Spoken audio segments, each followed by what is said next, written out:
Crowd4Angels is a regulated crowdfunding platform. We help companies raise equity and debt funding from just over 4,000 angel investors currently.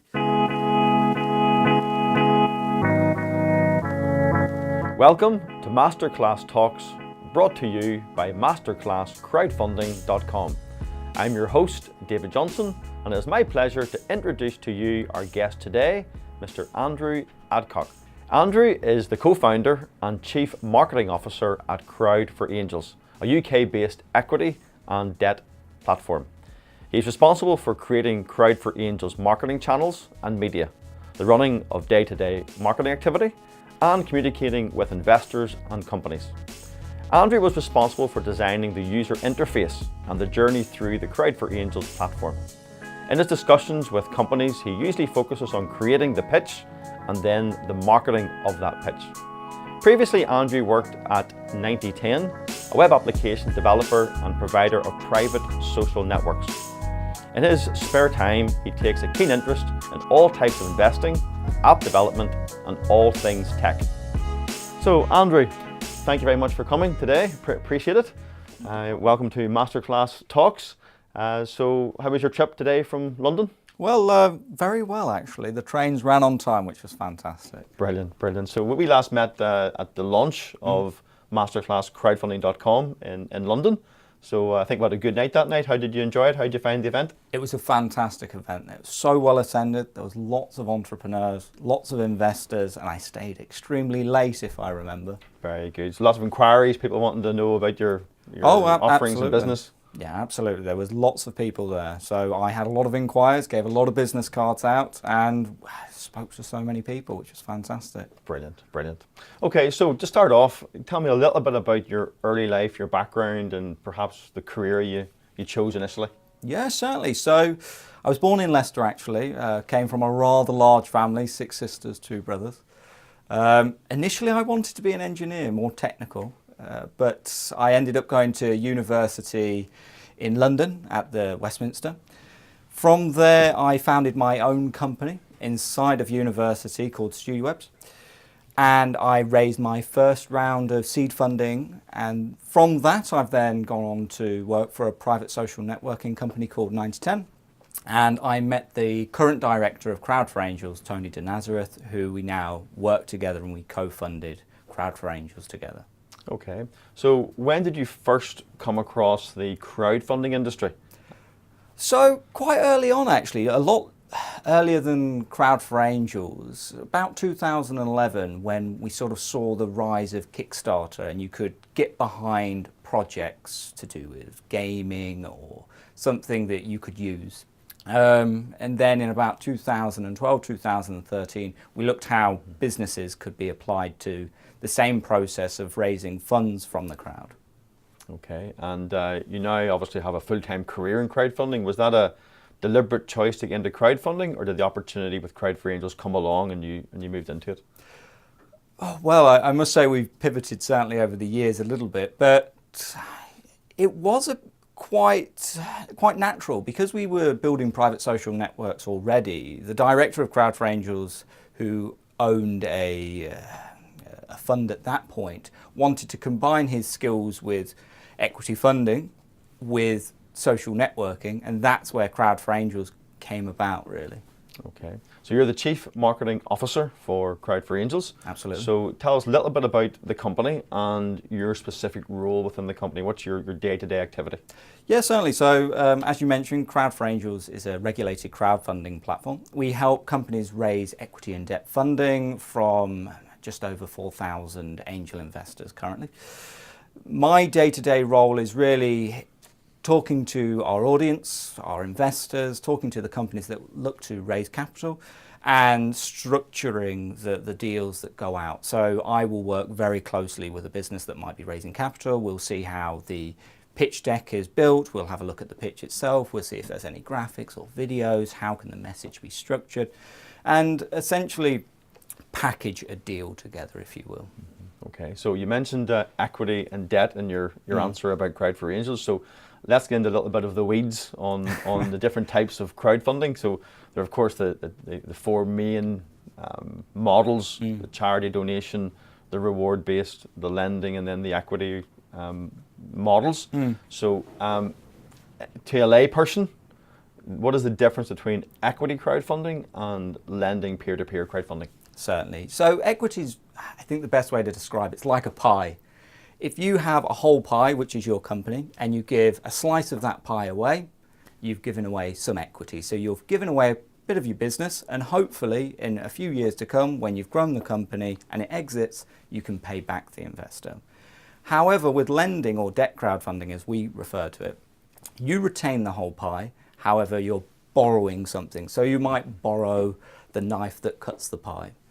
In that case, at a point in time, a year, 2 or 3 years later, you then have to give back the knife. So it's just a return of funds. It's a commitment on behalf of the company to pay back that investor. They are very different. Equities aimed at the young companies. So somebody who is looking for that seed capital, whereas debt crowdfunding is really aimed at the more established business that doesn't need the startup capital. I'm smiling to myself somewhat because you used a food analogy to describe equity and debt. I've never heard that analogy used before. I'm also, my memory's jogged with your LinkedIn profile when you talk about interests in all things. I think at the end you have all things food. Yes. At the end of LinkedIn. So there's obviously a fixation with food somewhere in there that you use even for your analogies on crowdfunding. Well, I mean, first, I absolutely love eating. I think anybody should. I also was a chef during university. It was one of the things that paid for my education. I worked full-time. It allowed me to learn a lot about consumers and what their requirements were, but it also gave me a chance to eat lots of different cuisines and fall in love with food. Very good. So there's always a story behind the story. Absolutely. So there it comes out. So okay. So you mentioned like young companies, startup companies there. So let's say I'm an entrepreneur. I have an idea.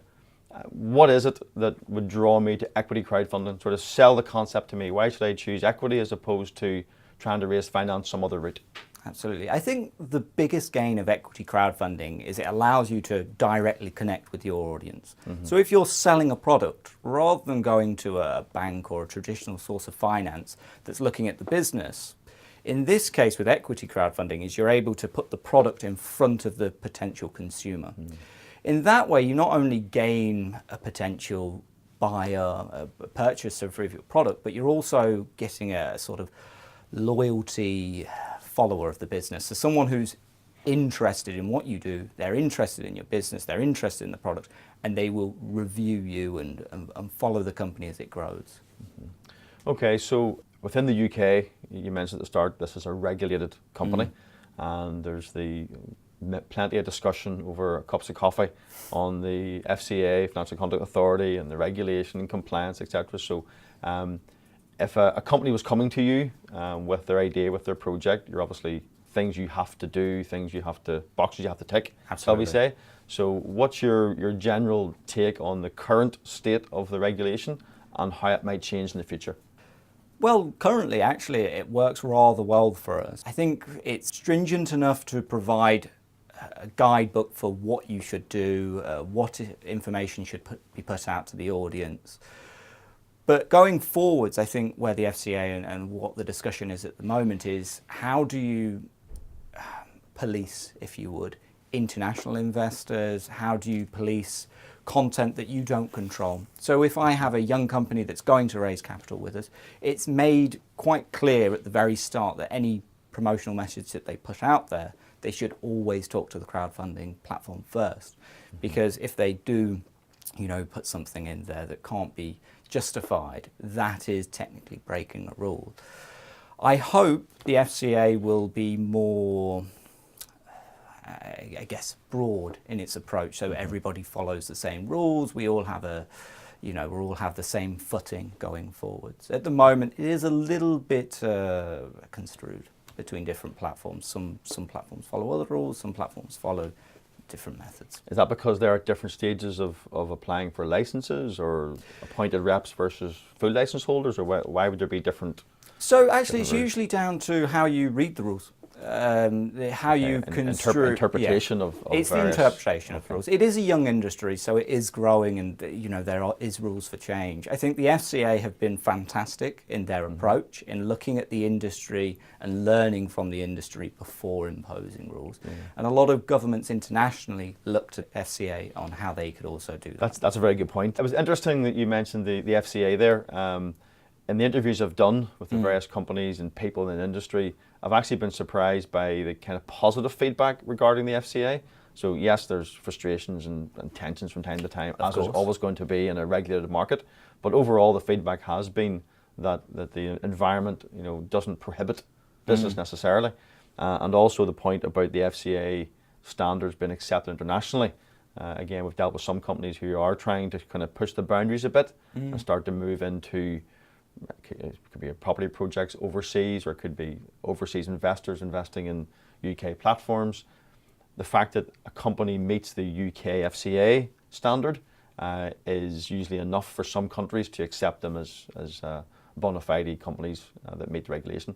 So it's a positive thing overall. Absolutely. I mean, we're looking at moving out to Dubai at the moment and establishing an office there. And we spoke to their sort of financial services authority. And because we are FCA regulated in the UK, it expedites the whole process, and it would only take a matter of a month or two to get the permissions that we require out there. If we started afresh, it would be a different matter, but that's because the FCA has such a welcomed reputation. Yes, and yeah, which is good. Absolutely. So in terms of then your platform, you've obviously had a number of success stories. You're one of the most successful equity platforms in the UK. So give me a case study, give me an example of someone who kind of came to you with a concept, how it went for them, and perhaps where they now are as a business. Yeah, so actually there's a really good company that I like called Chapek & C. They are a watch company. They sell luxury watches to customers around the world. When they approached Crowd for Angels, they didn't really need funding. They could have gone down a traditional route, but they wanted to reach out to the audience and convert investors into buyers who they thought would be, naturally. They came to our platform. They raised close to £680,000. They did that in 45 days. And I believe from what they told us afterwards, they sold 46 watches immediately after the crowd sale, which was fantastic for them. Since then, they've raised some further capital on Crowd for Angels, I believe another £155,000. And they've expanded into Japan, China, I believe as well Dubai. So they're doing very well for themselves, and they've garnered a lot of interest in the watch. So it's someone who's a pretty conventional business, but they've used crowdfunding, and that's opened up a whole sort of new path to them in terms of dealing with their client base, getting feedback from their investors. Absolutely, and they really embraced the crowdfunding model. During the raise, they would throw events where the investors could come along, see the designs of the watches, they could have a look and feel, they could talk to the founders, and then if they wanted to take part, they would use the Crowd for Angels platform to do so. And that provided that level of comfort that they would have the real documentation, they were investing alongside others, they had the tax relief, but they were able to meet the company at the same time. So here's a question, Andrew, I'm sure you get asked a lot, and that is, what are the successful, well, let's stick with the food analogy, what are the successful ingredients to making the perfect cake, the perfect crowdfunding campaign? So what goes into that? Well, to make the perfect cake, I think it all comes down to vision. What do you want your cake to look like? And I mean, vision's the most important thing. If it takes too long or it's too complex, people don't understand. Sometimes a simple cake is the most powerful cake. So being able to show that vision via a video or via pictures or using language that engages the audience is really important. And I think any vision that is delivered in less than 15 words is fantastic.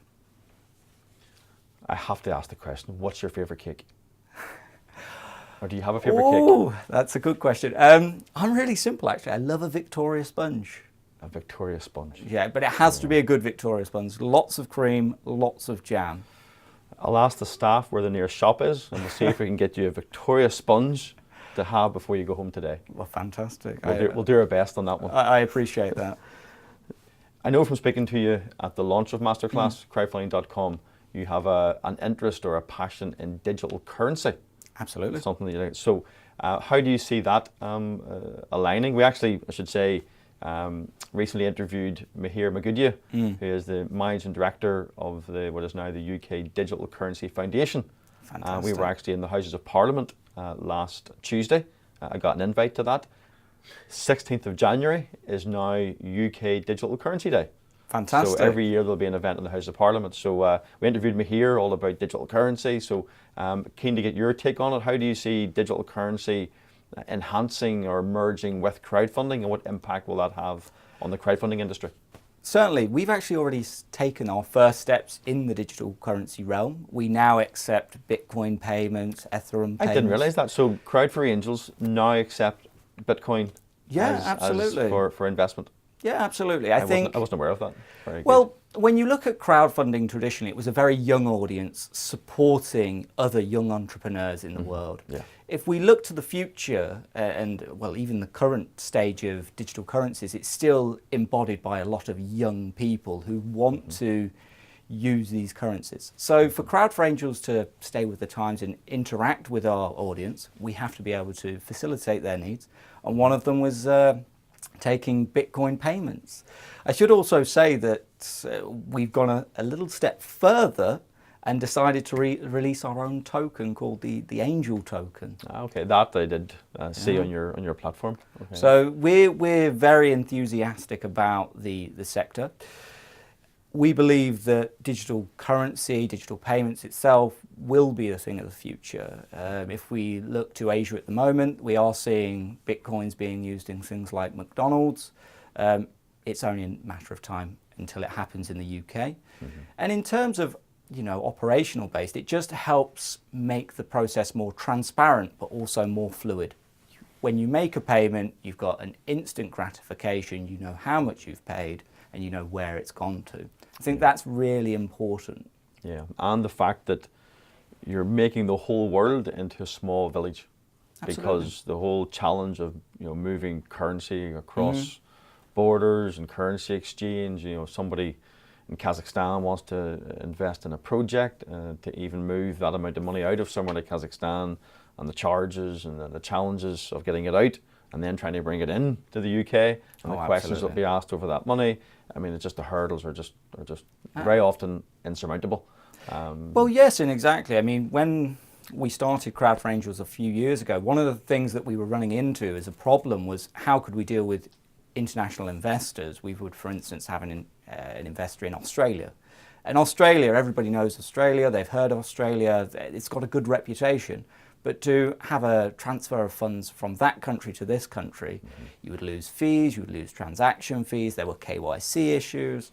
And it just made the whole process a lot more difficult and really sealed off the UK from this wealth outside of our own borders.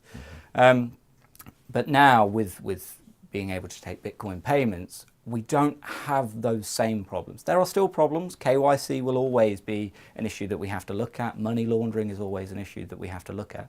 But the actual transaction itself is near instant time, and it's at real value. So if I'm investing £1, I know that £1 has been received, rather than the banks taking a fee, rather than the exchange taking a fee, and little costs in between. How do you hedge against fluctuation in price? Really simply, actually. So when we developed our system, we worked with a company called Coin Payments that are in Canada.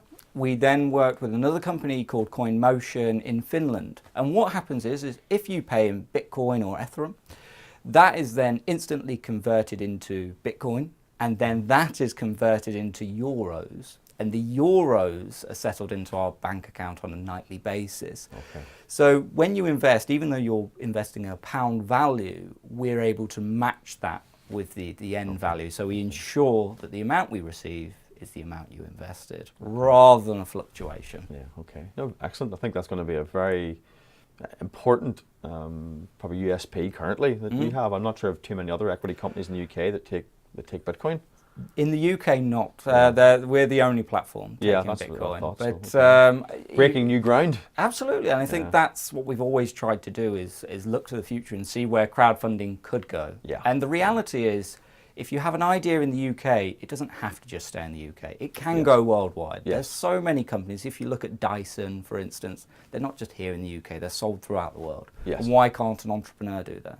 With Bitcoin payments, you now can access that world a little bit easier. Yes. No, it's very exciting, and I think it just opens up the potential to crowdfund absolutely. and can take it to a whole new level. Oh, absolutely. One of our stats was that prior to introducing Bitcoin payments, we had an audience of 95% UK based. So we only had 5% outside the UK. Right, okay. Since introducing Bitcoin payments for the recent registrations, actually 1 in 4 people are international at the moment. And that's actually growing as a trend. So we're finding more foreign investors want to get involved with UK companies. Excellent. Okay, brilliant. So MasterClassCrowdfunding.com is about education. We're a community hub. We're a platform where we can bring ideas together, exchange ideas. And so we're delighted to be working with yourselves and Crowd for Angels. For people who perhaps have come to you with an idea, Yes. I'm sure many of them know very little about crowdfunding, are almost like scrambling around in the dark to understand how crowdfunding works, what they have to do. So what impact do you think a platform like MasterClassCrowdfunding.com could have on the industry to be that place for people to go to? Well, I think you're absolutely right. There is a great interest in the sector, and at the moment, lots of people don't have that essential knowledge. Currently, there isn't really a hub. So with MasterClass Crowdfunding coming online, it allows there to be one succinct place where people can find out all the information they need. And if they haven't read it or viewed it online on the platform, they can always get in touch with a team member. I think that's really important, because what we hear now in the industry from the entrepreneurs is, I can't actually reach out to someone. I can't talk to someone. I can't have my simple question answered. And there needs to be more done. And MasterClass Crowdfunding is absolutely, hitting them notes. They're helping bridge the gap of the people who don't know and the known. I think it's so important. Okay, and very often the equity platforms are so busy dealing with live and current and upcoming projects that they don't have time to slow down with the person who comes through the door with no knowledge and go right back to basics with them. So I think we can certainly fill that gap, as you say, and help educate and develop the whole industry. Absolutely. Which is I think what we're about. one of the things that we regularly say when we go to presentations or we're talking to classes is that out of 100 applications, we only actually accept 8. So that's 92 potential entrepreneurs that never got through the door at Crowd for Angels. And it is because of that knowledge gap. They don't know simple things like valuations, how to structure a business plan, what a business plan should look like, accounts, all simple things that you can actually teach them. Yeah. So that leads me on actually to the next question very nicely. So there is a large proportion of applications in all crowdfunding companies that don't get in the door, never mind to first base. So what are the main reasons that someone approaching you doesn't get through their front door? Well, I think the first one really is valuation.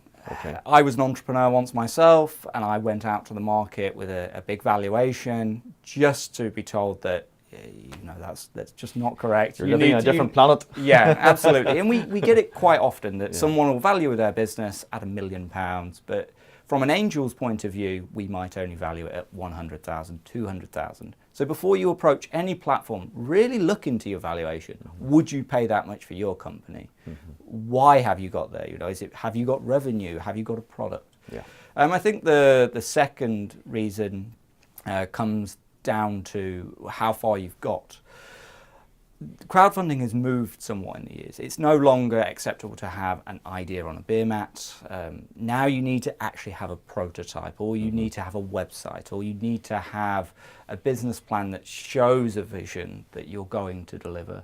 And I think the third one is really down to commitment. It's really a shame, because as founders ourselves, we are the passion behind the idea. We should be willing to stay up 100 hours a week and just keep going. But a lot of entrepreneurs, they get knocked back once, twice, even 20 times, and then they stop.